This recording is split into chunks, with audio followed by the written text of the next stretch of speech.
adalah gembalaku, takkan kekurangan aku.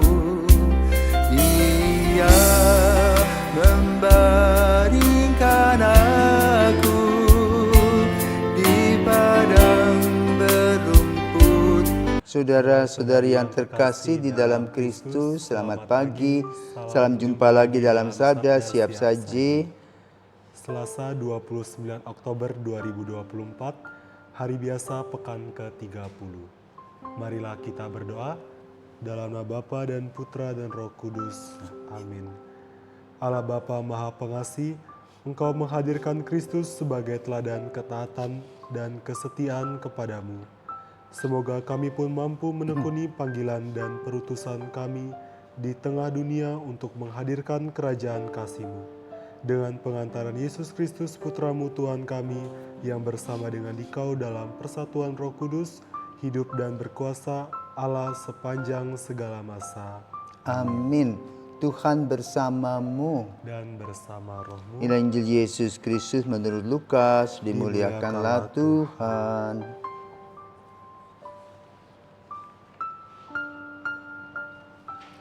Ketika mengajar di salah satu rumah ibadat, Yesus bersabda, "Kerajaan Allah itu seumpama apa?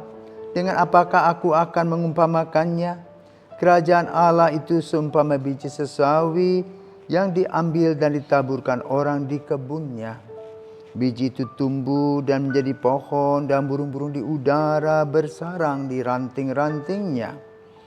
Dan Yesus berkata lagi, "Dengan apakah aku akan mengumpamakan kerajaan Allah?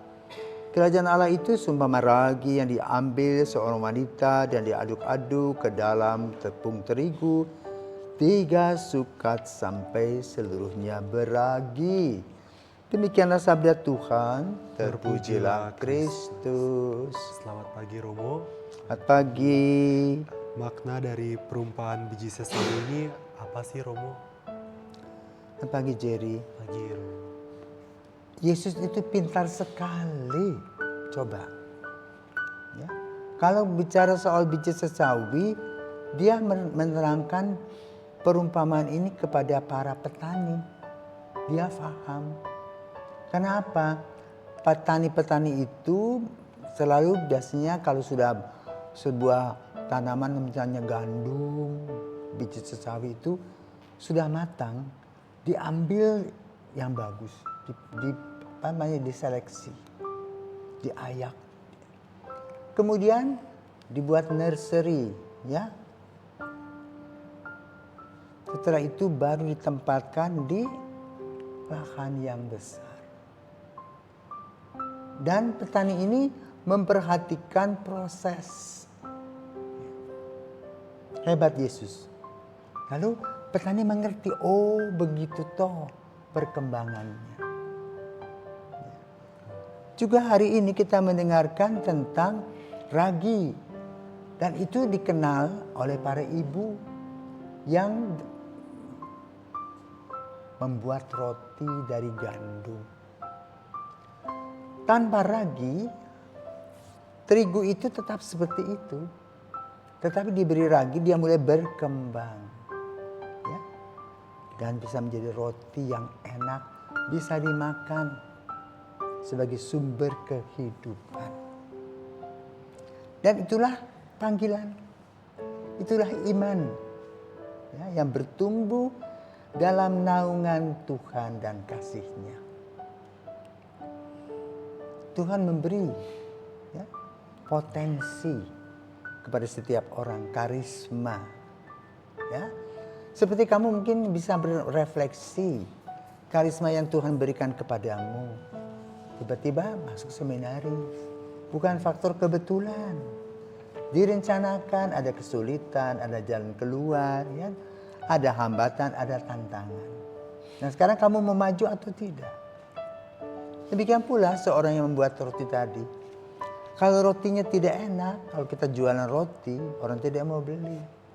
Tetapi roti yang dimakan dan disantap adalah untuk pertumbuhan. Jadi katakan tadi apa, kerajaan Allah itu seperti ibu-ibu yang mencampurkan terigu dengan ragi. Apa arti dan maknanya itu? Tuhan memanggil. Ya. Kemudian orang yang dipanggil itu ditumbuh kembangkan. Contoh kecil, para murid ya, berasal dari berbagai macam latar belakang seperti Petrus, Andreas seorang nelayan, ya. Yakobus, Yohanes itu nelayan. Tapi Matius pemungut cukai. Ya. Dan mereka semua bertumbuh. Melalui apa? Arahan-arahan Yesus, melalui contoh dan teladan Yesus. Dan Yesus memberikan motivasi-motivasi pelayanan sehingga mereka siap menjadi pelayan. Lalu Yesus juga menghadapkan mereka kepada tantangan-tantangan yang Yesus dapatkan. Dan bagaimana Yesus mencari solusi dalam menghadapi tantangan dan hambatan itu. Dengan keras dan tegas prinsipil dia mengatakan. Jadi boleh katakan para rasul itu tumbuh dan berkembang dengan iman yang militan, yang kuat, berani menerobos, berani melawan arus. Nah, inilah proses yang diperlukan dalam kehidupan kita. Maka Yesus memberikan pada hari ini 2 perumpamaan tentang biji sesawi yang kecil. Ya. Paus Fransiskus 60-70 tahun lalu ya biasa saja. Berasal dari keluarga yang sederhana. Lalu dia mau keluar dari frater. Tetapi Tuhan memberikan jalan keluar. Ya. Diselamatkan oleh Tuhan dalam kongregasi, dalam sosietasnya. Kalau misalnya dulu dia mundur, kita tidak punya paus seperti Fransiskus itu. Jadi Tuhan sudah mempersiapkan. Ya. Dari yang kecil terus bertumbuh, berkembang menjadi besar, dan pertumbuhan yang besar tadi bukan untuk dinikmatinya sendiri, tetapi dinikmati oleh banyak orang. Itulah panggilan. Maka ditanamkan dalam kehidupan para seminaris, para frater. Kalau kamu jadi pastor itu kamu nggak punya apa-apa, tapi punya Yesus yang mempersiapkan segala yang kamu perlukan. Gak usah takut. Bahkan kita kaget-kaget dengan karya yang sudah kita lakukan. Wow, ternyata aku besar. Padahal kalau kita buat sendiri nggak mampu, siapakah aku? Tanpa Yesus kita tidak bisa membuat apa-apa. Nah, itulah ragi yang Tuhan berikan kepada kita. Itu kehadiran Yesus setiap langkah kehidupan ini. Maka dengan biji sesawi tadi, dia menjadi sebuah pohon yang besar, di mana burung-burung bisa bersarang. Dengan satu komitmen yang diberikan oleh kita dan juga dengan satu motivasi, dengan visi yang kuat, dengan aksi yang bagus, maka kita bisa melayani. Dan hasilnya membuat kita geleng-geleng kepala. Tak sangka, tanpa Tuhan kita tidak bisa buat apa-apa. Tetapi bersama dengan Yesus mengagumkan. Lihat gereja 2000 tahun.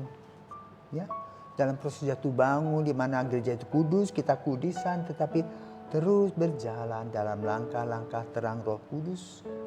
Dalam Allah Tritunggal yang memberikan nafas dan semangat kepada gereja sehingga gereja itu mengagumkan.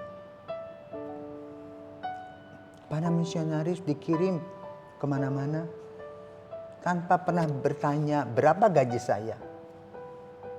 Ketika kamu diutus pergi, percaya bahwa Tuhan mempersiapkan, Tuhan menyediakan. Dan kemudian misi kita akan menjadi naungan begitu banyak orang.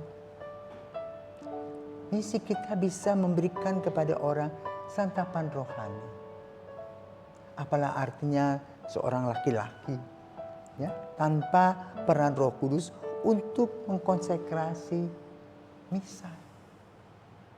Roti ya tetap roti, tetapi dengan peranan Roh Kudus dalam Yesus. Ya. maka roti itu menjadi tubuh dan darahnya yang kita santap, dan itu menjadi santapan rohani bagi banyak orang. Terima kasih Yesus yang sudah memilih, menguatkan, mempersiapkan, sehingga kita bisa menikmati bersama-sama di dalam kasih-Nya. Itulah misi dan gereja yang luar biasa.